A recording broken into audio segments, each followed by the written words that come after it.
বাঙালি শীতকাল মানেই নলেন গুড়, কিন্তু জানেন কি কেন এমন নাম? রসগোল্লা, সন্দেশ, পায়েস বা পিঠে, যেখানেই নলেন গুড় সেখানেই শীতের স্বাদ দ্বিগুণ। সোনালি রঙের পাতলা এই গুড়ের গন্ধে বাঙালির মন ভালো না হয়ে পারে না, কিন্তু স্বাদই নয়, নলেন গুড় কিন্তু পুষ্টিগুণেও ভরপুর। কিন্তু এত ভালোবাসার এই নলেন গুড়ের নামের রহস্য কি? কেন একে নলেন বলা হয়?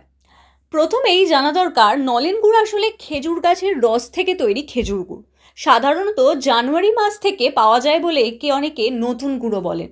কিন্তু নলেন শব্দটি কোথা থেকে এলো তা নিয়ে রয়েছে নানা ব্যাখ্যা। এক মত অনুযায়ী নতুন শব্দের অপভ্রংশ থেকেই এসেছে নলেন। আর এক মতে খেজুর গাছের গায়ে নল কেটে রস সংগ্রহ করা হয়, তাই নল থেকে নলেন। আরও এক ব্যাখ্যা বলছে দক্ষিণ ভারতে প্রচলিত নূরকু শব্দের সঙ্গে যুক্ত, যার অর্থ কাটা বা ছেদন, সেখান থেকেই নামের উৎপত্তি হতে পারে। নলেন গুড়ের জনপ্রিয়তায় আজও ভাটা পড়েনি। এখন তো টিউবেও পাওয়া যায় এই গুড়। শীত এলেই বাঙালির মনে প্রথমেই আসে নলেন গুড়ের সন্দেশ বা পাটালি বা রসগোল্লার স্বাদ। খেজুর রস সংগ্রহের দৃশ্য শীতের বাংলায় চিরচেনা ছবি। ভোরে কুয়াশার মাঝে খেজুর গাছের গায়ে ফুটো করে ঝোলানো হাঁড়িতে টপ টপ করে জমে থাকা টাটকা রস, সেই রস কাঁচা অথবা জাল দেওয়া দুভাবেই অপূর্ব।